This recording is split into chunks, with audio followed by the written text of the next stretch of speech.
Hi, everyone. Welcome to our second committee meeting. We are going to start in a little bit, but thank you for being on time. And as we wait, we invite you to share what you like most about the outdoors in the chat, just an opening icebreaker. And if you can please rename yourself to include your organization. So now that we're on Zoom, we can rename ourselves. That's a benefit of leaving Teams. So you can please go ahead and do those two while we wait for more people to join. And thank you again for being here.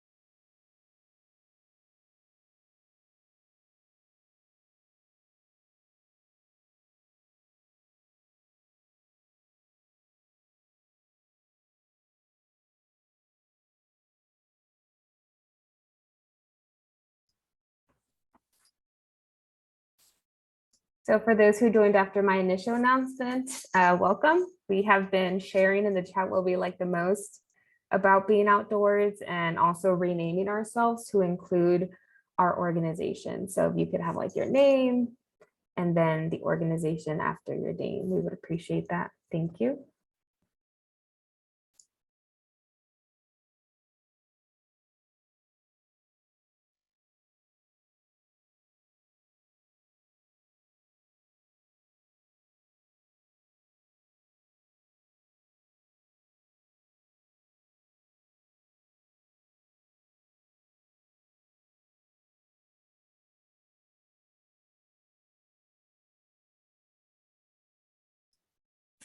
All right, it is 1:03, so we can go ahead and get started. Feel free to keep sending your responses in the chat. It's nice to see everybody again. We do have some new people here, so I will reintroduce myself. My name is Fernanda Marrero He, and I am working at the Mayor's Office of Education at the moment. I'm the project coordinator for the Houston Children's Outdoor Bill of Rights, and I'm really excited to be here with you all once again. There is a team here at the Mayor's Office of Education who is making all of this possible, and I want to give them the chance to introduce themselves as well. So we can start with Gabriella and Ron. Just share your name and then what school you go to.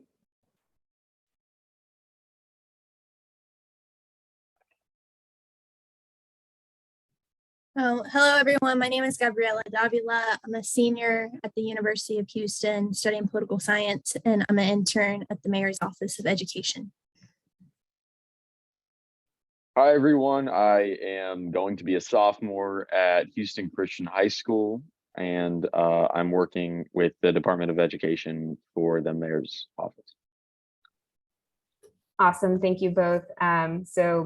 Gabriella and Ron have been a lot of help doing lots of research and preparing the agendas and the resources that you all share in the chat and that you email us. Gabriella and Ron help us go through those. So they are a really important part of the COBOR team. And we also have other interns from our office who will be taking notes to ensure that your thoughts and your suggestions are being recorded. So interns, if you can also introduce yourselves and share your name and your school. And then we can start with Danielle, David, and then Daniela.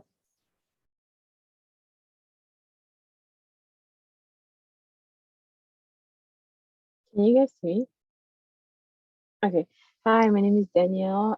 I'm going to be a senior at the University of Houston downtown studying business management, and I'm currently an intern at the Mayor's Office of Education.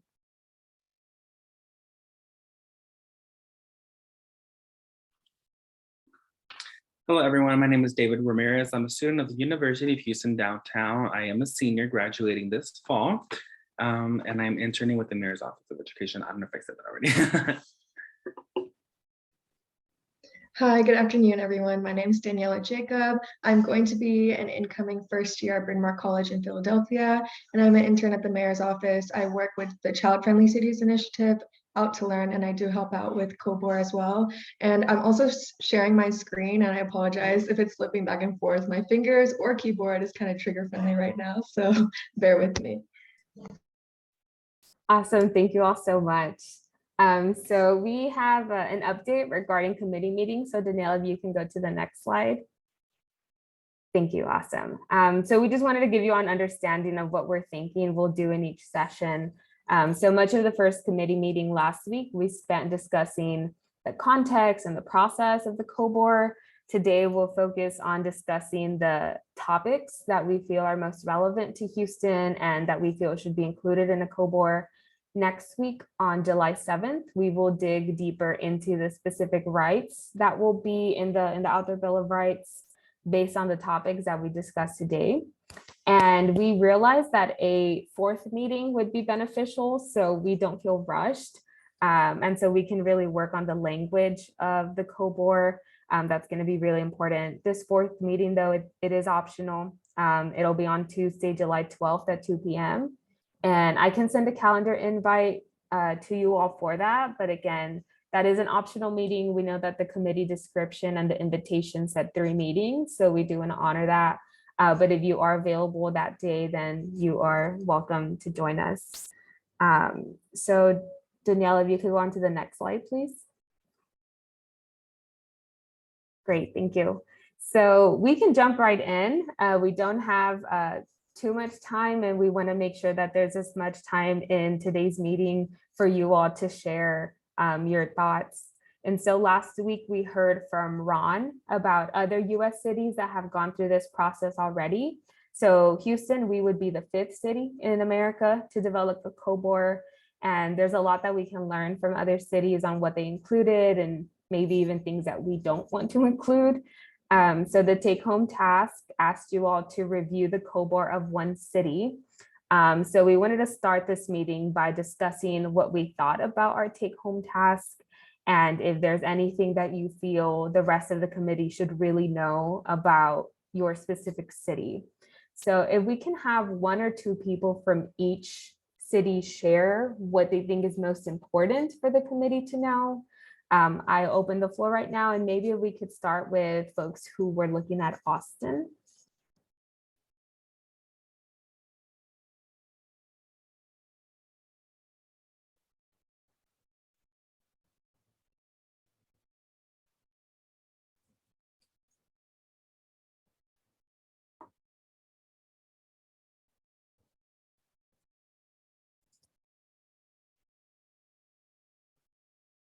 So if there's any folks who were looking at the Austin COBOR, if you would like to share just some of your thoughts about what you thought about their Children's Outdoor Bill of Rights. I can share a little bit. Yeah, go ahead.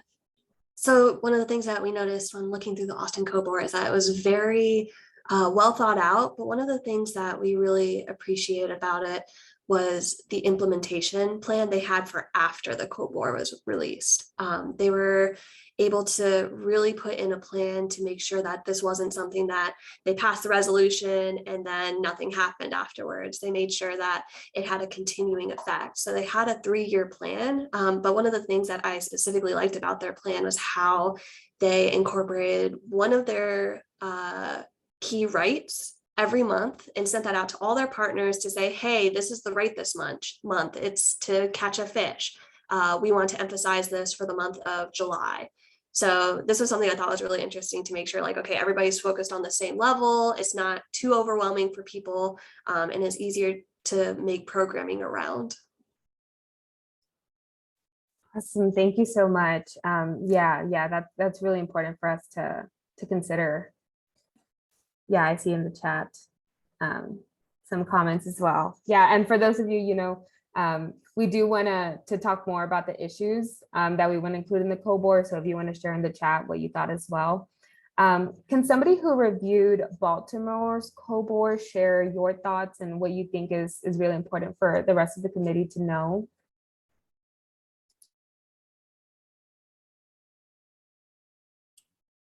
I can start us off. So Baltimore's COBOR is really it's really great. I think it kind of steps out of the cookie cutter like catch a fish. I think I really like some of their rights in terms of work with neighborhood mentors in nature. I thought that was like a really nice right where it's like connecting youth or connecting the community to mentors in nature. That was a great idea. And then the other thing that I thought was kind of unique is where they share develop confidence in outdoor skills and recreation. So I kind of wanted to learn more what they meant by that, but I thought that that was a great way to share like that sometimes kids are a little scared of nature and so we need to work on that and also build their skills in terms of like how to take care of themselves in nature. And then the other thing they did was the curriculum. So they developed a curriculum. I'm thinking it's for either educators or anybody who wants to do a 10-week curriculum with students.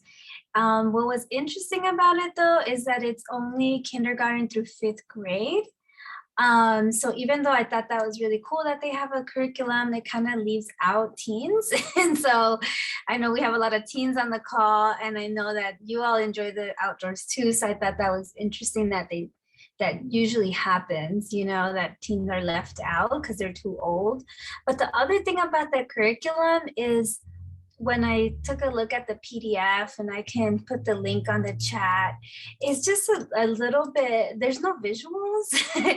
So there's like a couple of visuals in the beginning, but it just kind of dry looking. And I wondered if the curriculum could be turned into more of a 30-day challenge, or like what Kathy just shared, like every month break it down into a different piece of the curriculum.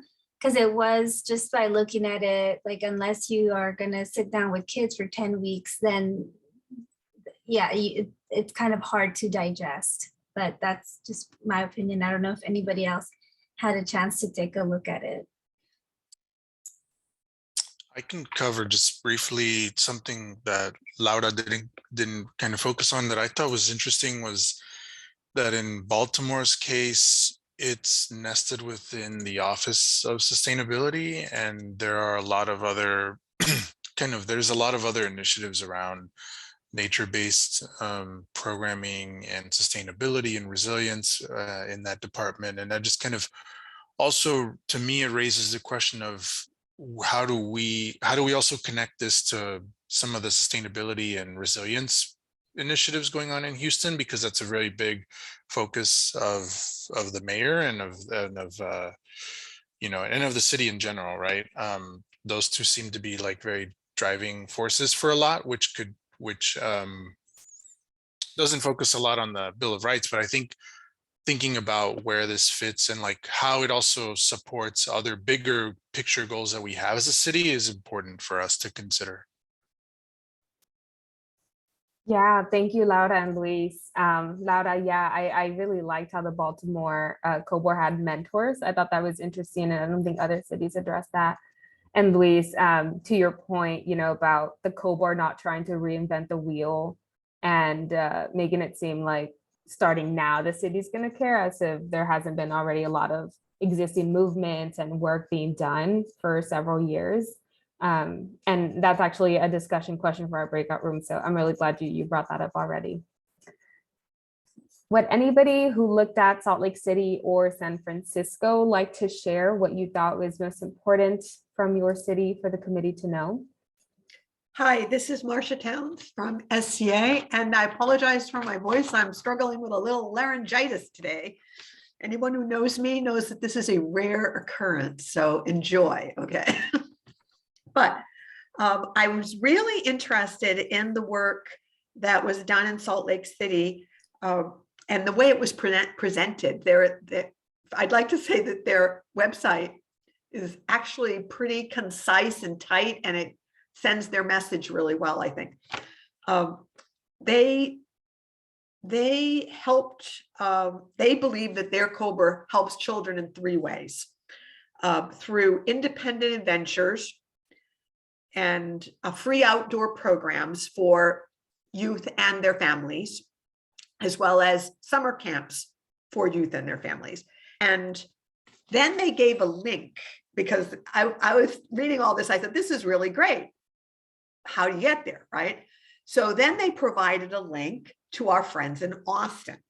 And the way, one thing that they used as baseline support for the work that they did was to develop a nature equity score, which I thought was very interesting. And it was based on median household income, an inverse tree canopy from the 2010 tree census, and child population census data. So I was thinking, well, that would be great for Houston. Maybe we already have one, maybe we don't, but I do know that if we don't already have a score, we have a lot of data, really good data, that would support that. For instance, I was thinking that the work that was done with the heat mapping, Jaime, I know you are very knowledgeable and were involved in that project, and others were likely involved in it as well. But I think that if we do not have a nature equity score, is something that we may want to pursue. And it would, and what Austin did, and the reason they had the link to Austin is Salt Lake City followed suit, I believe, is what they did was they took the nature equity score, and any neighborhoods that fell into a low nature score, nature equity score, those areas were addressed first. And they made a decision, which we may or may not want to follow, but they made a decision to respond to that in a way by adding green spaces specifically on public school or specifically on school campuses, because their thought was not only they wanted to make sure if they were going to invest their resources, and that first of all, they've now identified where those resources need to go. And by choosing school campuses, they were ensured that children would have access to those green spaces. There was concern that if they provided the green spaces in a lot of different venues, that might be good in some ways, but they couldn't be sure that on the short term, the youth would have access necessarily, because transportation is so often a barrier for our youth to get to green spaces. So they decided to build these green spaces on school campuses. Now at Houston, we have Spark Parks. So Elizabeth Howley is involved in Spark Park. We have Spark Park, and we have other green spaces that have been developed through resiliency programs. So we're starting to do that anyway. But I don't know if there's anyone on the call that has any real information about what Houston may have regarding a nature equity score, or does the Mayor's Complete Communities programming have something similar or some data that could be accessed, pulled from, to develop our own nature equity score?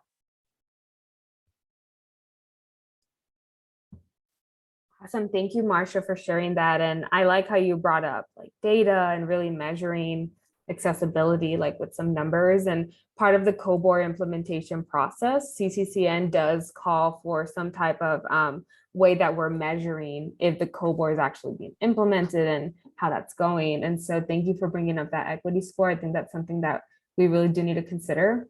And we'll definitely talk to our friends at the Complete Communities office to see, you know, how we can work on that. So thank you. I do want to make sure that go ahead. Can I just reflect back on something there? Because some of us have talked about a nature equity score and how that might be calculated. I don't think that we have anything like that for Houston, but sometimes the worst things you can do is map accessibility, because it can cover over issues.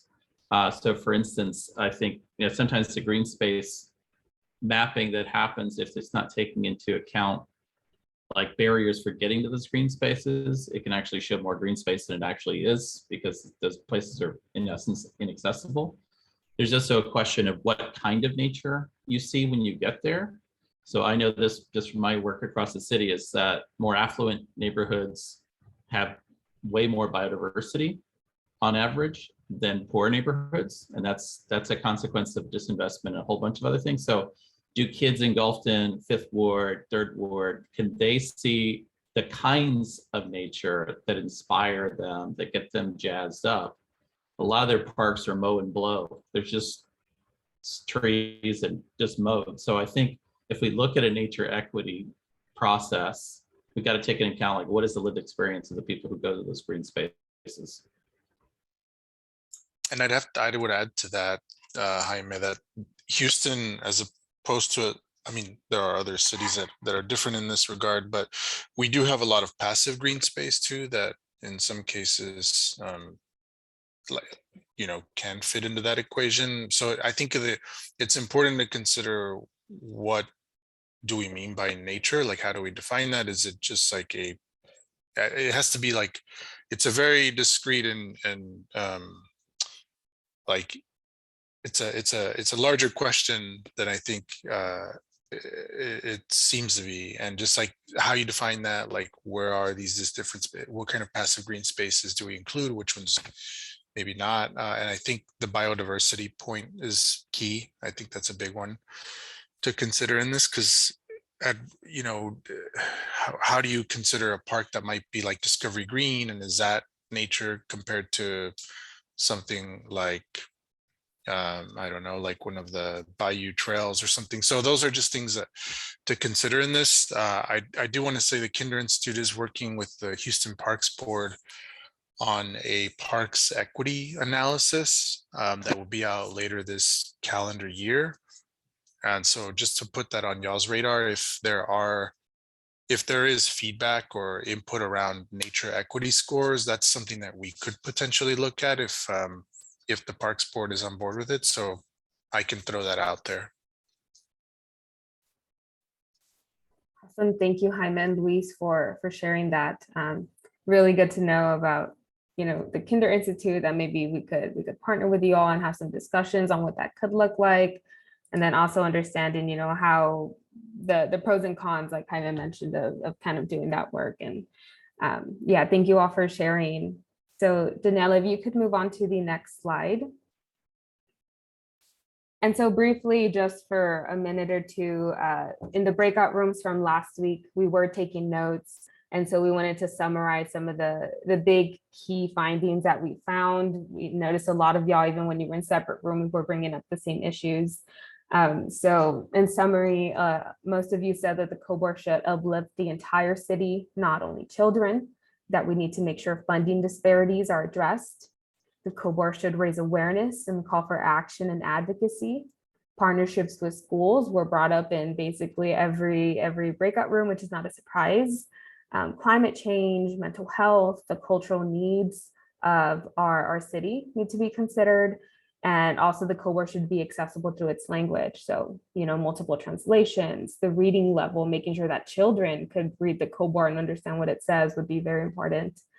And then the next slide, we have some concerns that were also brought up. And I know those concerns have also been brought up via email. I've had some committee members, you know, share some cautions about a COBOR and making sure that we're not reinventing the wheel.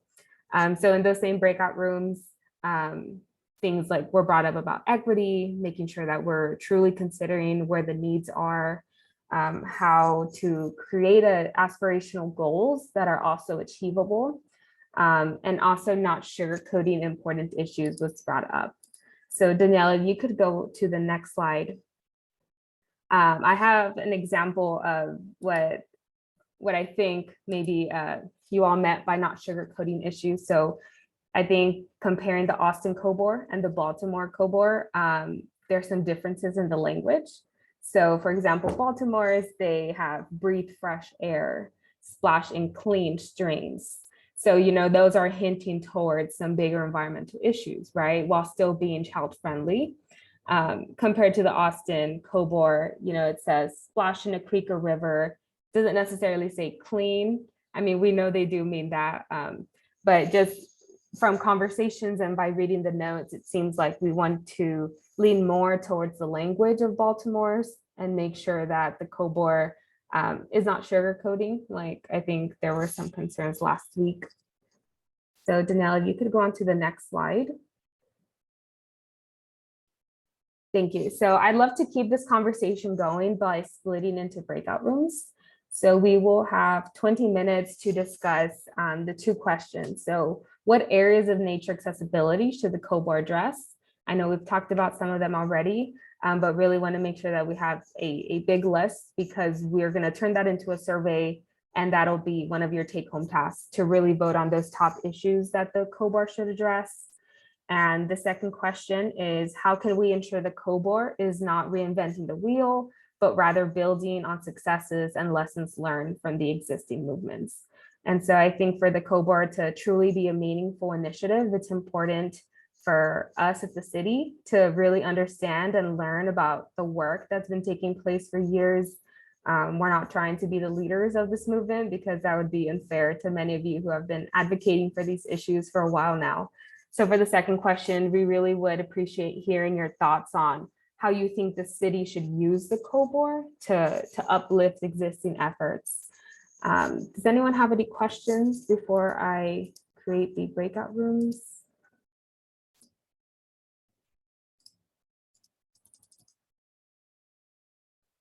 Okay, I am going to go ahead and create them. And again, there will be one intern in each breakout room who will be taking notes. So feel free to elaborate on your responses. We do want to dedicate a good 20 minutes to this. And the rooms are open. You should receive an invitation to join those breakout rooms.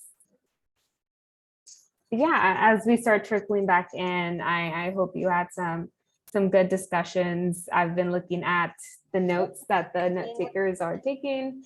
And, you know, some of you all have so much to contribute to this committee, and we're just really grateful that you are providing this insight, because a lot of you have been doing this work for many years now. So really happy to have you on the committee. So for the next 10-ish minutes, I invite you all to share with the larger group a summary of what your breakout room discussed.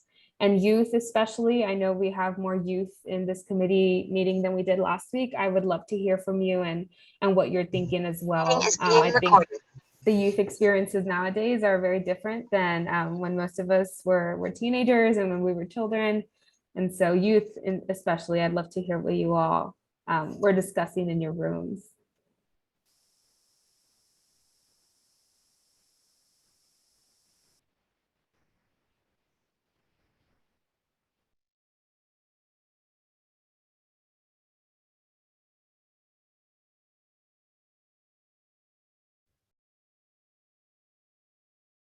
I would love to. Okay. Oh, okay. So I'll call on you after. But so we had a very good discussion with Kyla and Elizabeth and Marcia and a lot of the youth council members. And we just talked about how it was just really hard to kind of think of how to compile all these awesome resources that are within the city of Houston, and how to get that into, you know, one place that's accessible for people and like truly accessible, analyzing like literacy of the communities and making it like an equitable opportunity for people to understand this, because, you know, we need to keep in mind that not everyone can read a GIS map and see, you know, where all these opportunities are located around the city of Houston. So we're just kind of problem solving within our breakout room of how to make this a reality. And the person that I interrupted, I'm so sorry, you can go ahead now. I was just going to say quickly, we had a really good group, and a couple of highlights, and you guys jump in here. Was one is, and Kelly had this, which I think is great, that every city park has some indigenous nature or habitats, and that they should be able to use that to connect to place and to everything that means.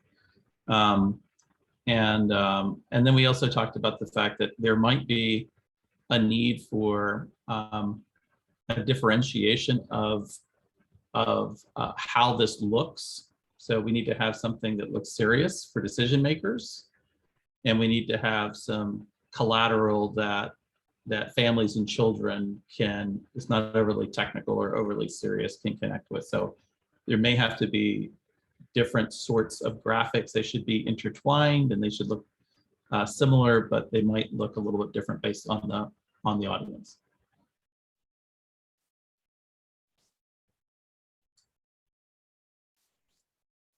Yeah, thank you, Jaime. That's something important to consider, right? Making it accessible to children and families.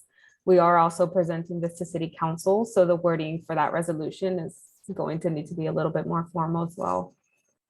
Thank you.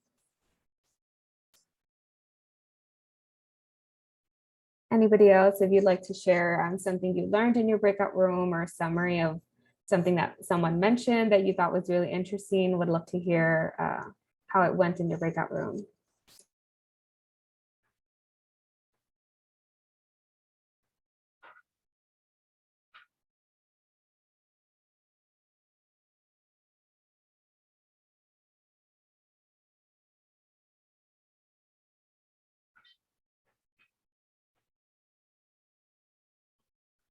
So in our breakout room, we continued a discussion that started last week just about, in Houston being such a hot and humid city, making sure that our parks have ample shade, whether natural through tree canopy or artificial through sails and shade structures, but also places to rest and places to get water, either to hydrate, drinking fountains, or like splash pads.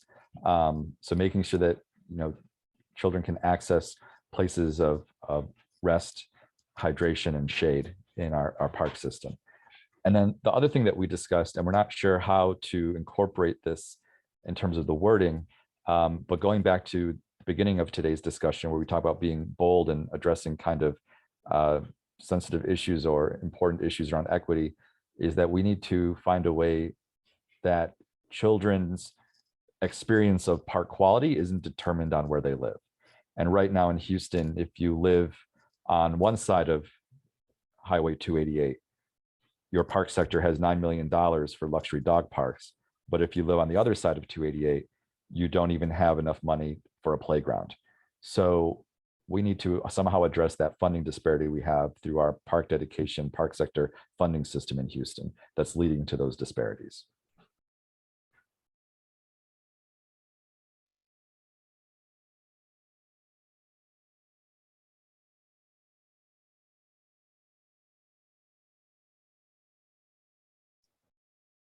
I see that Lydia in the chat said yes.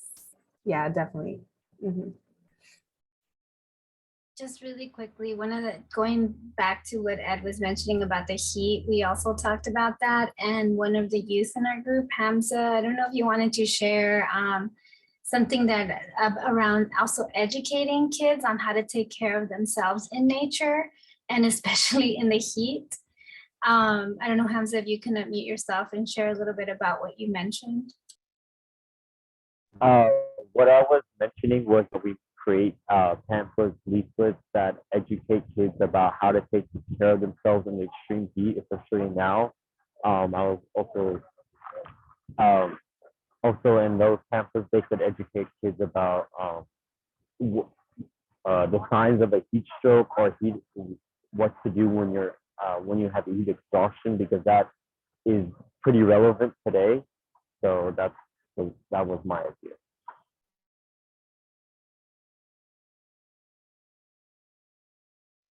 Also, another thing that was brought up was the planting more trees, because trees actually create more shade. So that was also another interesting idea. Yeah, Hamza, thank you for that. And I know last week when we were having the conversation about shade, someone slipped into my mind, so I apologize. Someone brought up how there's an organization who's actually working on planting more trees in Houston. And so I am pretty sure we wrote that down in our notes. But yeah, also connecting with them, and the more trees, the more vegetation, the more oxygen, right? There's so many benefits to having more plants in the city. We have about 2 minutes left dedicated to this breakout room or this discussion before we discuss the take-home task for this meeting. So if anybody has just a last-minute thought, or you'd like to share something you learned or you discussed in your breakout room. Something that just came up in my mind that wasn't really related to the breakout room questions was to make sure that we're highlighting like the native land that the parks are on, or that the parks are already are on. And like whenever you enter the park or something, having like an informational like board or place where people can learn about like what group like originally owned the land, and the violence that was attributed towards them, and sort of things like that, instead of like just covering it up and just making it like, well, it's like a fun park, like making sure that the people's land that it was originally, we're highlighting that and making sure that people know about it instead of just covering it up like we've always done. Yeah, Shay, thank you for sharing that. That's really important, to acknowledge our history and the people who were on this land before us. And that's definitely something that we're gonna write down and we're gonna think about. So thank you.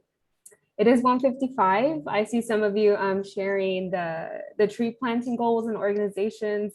So thank you. We'll definitely write that down, and we'll connect with those folks and see how we can work with them for the COBOR and how the COBOR can amplify their efforts as well. So Danielle, if you can go on to the next slide. Yeah, I do think Jason had something to share. Okay. So yeah, right before. Yeah, go ahead, Jason. Oh no, I was just saying, we actually have an Akokisa Native Village here at Jesse Jones Park, and every second Saturday of September, we have our Native American Heritage Day here at the park, where we have local Native groups and peoples come out and exhibit for the public so that everybody can learn about the different Native peoples of the area, because a lot of people don't know about the Akokisa and some of the other tribes. So I just wanted to let them know that we love the history aspect of it, and certainly want to share it with the people of Houston. Yeah, thank you, Jason. I'm really glad that you brought that up.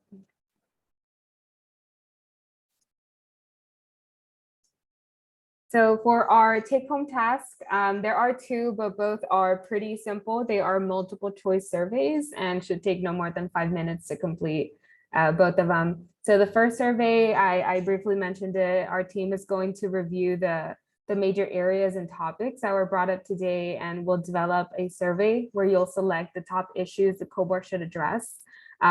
If there's like more than 12, then we'll probably have to do some voting. If we see that there's really just like 10 issues that keep getting brought up, then we'll probably just stick to those. And then next week we can think about what specific rights would correlate to that area.